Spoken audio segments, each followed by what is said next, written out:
warahmatullahi wabarakatuh. Waalaikumsalam warahmatullahi wabarakatuh. Yang kami hormati dosen pengampu mata kuliah Manajemen Sumber Daya Manusia Bapak Profesor Dr.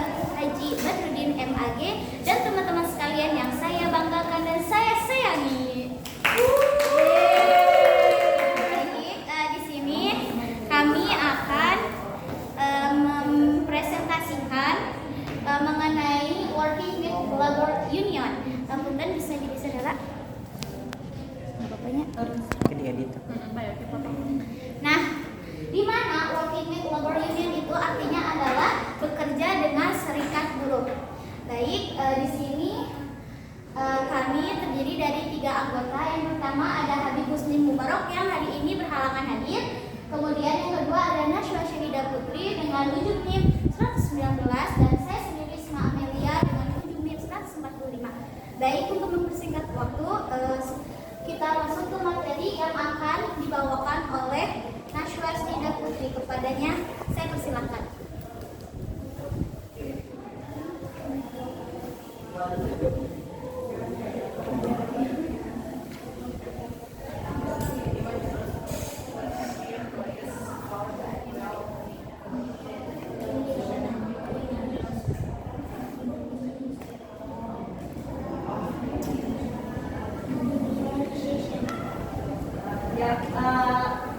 Materi yang pertama yaitu karyawan yang tidak bahagia dapat menyamai serikat pekerja.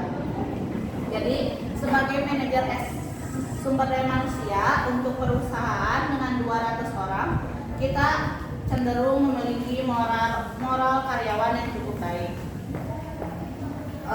Baru-baru ini kita khawatir karena tampaknya semangat kerja yang rendah karena gaji dan meningkatnya biaya tunjangan kesehatan kepada karyawan.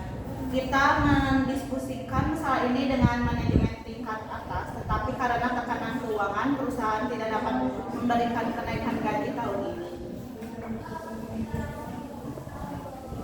Keadilan di tempat kerja adalah alasan lain mengapa orang tergabung dengan serikat pekerja. Mereka mungkin merasa bahwa penjadwalan waktu libur, transfer, dan promosi tidak diberikan secara adil, dan merasa bahwa serikat pekerja dapat membantu menghilangkan beberapa ketidakadilan yang terkait dengan proses tersebut.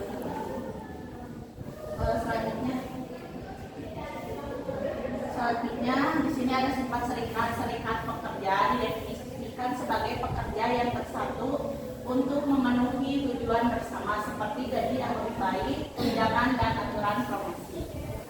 Yang pertama di sini ada sejarah dan organisasi serikat pekerja. Serikat pekerja dikembangkan di Eropa selama revolusi industri ketika karyawan memiliki sedikit keterampilan. Dengan demikian seluruh kekuasaan dialihkan ke majikan. Ketika kekuasaan ini bergeser, banyak karyawan diperlakukan tidak adil dan dibayar rendah. Di Amerika Serikat, pekerja meningkat dengan pembangunan rel kereta api di akhir 1860-an. Upah industri perkeretaapian rendah dan ancaman cedera atau kematian tinggi seperti yang terjadi di banyak fasilitas manufaktur dengan sedikit atau tanpa undang-undang dan peraturan keselamatan. Akibatnya persaudaraan insinyur lokomotif dan beberapa persaudaraan lainnya berfokus pada tugas-tugas tertentu saja seperti kondektur dan tukang rem dibentuk untuk melindungi hak-hak pekerja meskipun banyak pekerja yang dipecat karena keanggotaan mereka. Yang kedua ada tantangan serikat pekerja saat ini.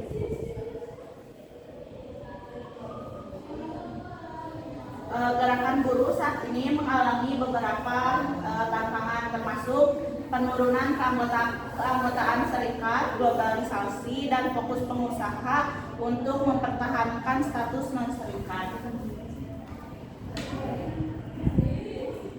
Sebagaimana disebutkan dalam pembukuan bagian, Amerika Serikat telah mengalami penurunan keanggotaan serikat pekerja secara terus-menerus sejak tahun 1950-an.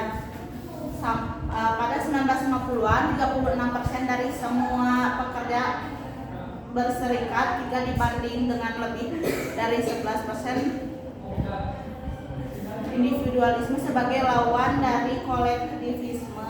Penelitian lain mengatakan penurunan serikat pekerja adalah akibat dari globalisasi dan fakta bahwa banyak pekerjaan yang dulunya memiliki serikat pekerja di arena manufaktur kini telah pindah ke luar negeri. Nomor 3 ada hukum serikat buruh.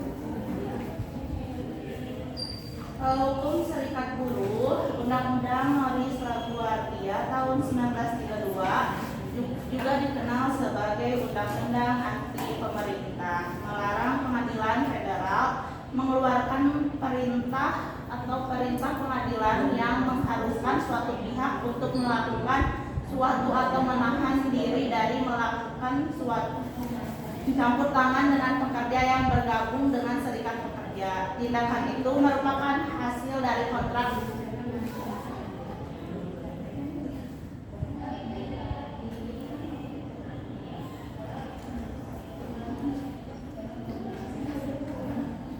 di mana seseorang pekerja setuju untuk tidak bergabung dengan serikat pekerja sebelum menerima pekerjaan.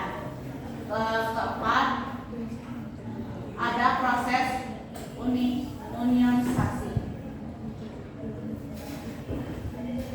Ada suatu dari dua cara di mana proses serikat pekerja dapat dimulai. Pertama, serikat pekerja dapat menghubungi beberapa karyawan dan mendiskusikan kemungkinan serikat pekerja.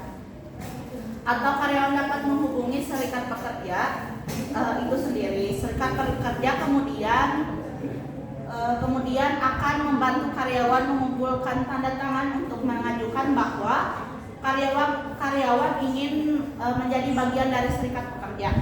Untuk mengadakan pemilihan serikat pekerja harus menunjukkan tanda tangan dari lebih 30% karyawan.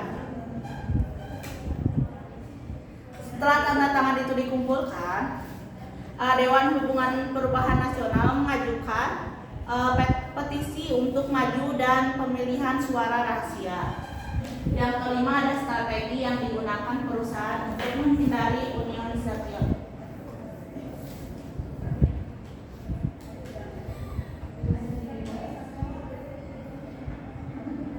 Sebagian besar organisasi merasa kendala memiliki organisasi serikat terlalu besar. Ini mempengaruhi biaya untuk organisasi dan efisiensi operasi. Perbandingan bersama kadang-kadang dapat membuat manajemen berselisih dengan karyawannya dan mengeluarkan biaya lebih untuk menghasilkan produk dan layanan. Idealnya, perusahaan akan memberikan kondisi kerja yang aman, gaji yang adil, dan tunjangan sehingga karyawan tidak merasa perlu membentuk serikat pekerja adat. Di sini ada 3 fase. Yang pertama, organisasi kita bebas dari serikat pekerja dan hanya ada sedikit atau tidak ada minat pada serikat pekerja. Yang kedua, ada mengetahui bahwa beberapa karyawan sedang mendiskusikan serikat pekerja atau kita belajar tentang upaya khusus serikat pekerja untuk merekrut karyawan.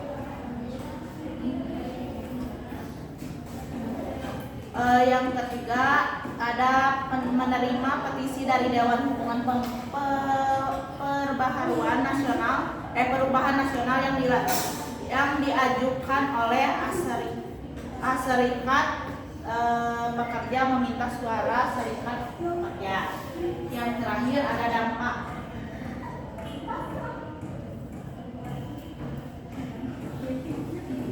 Dampak serikat pekerja bagi organisasi.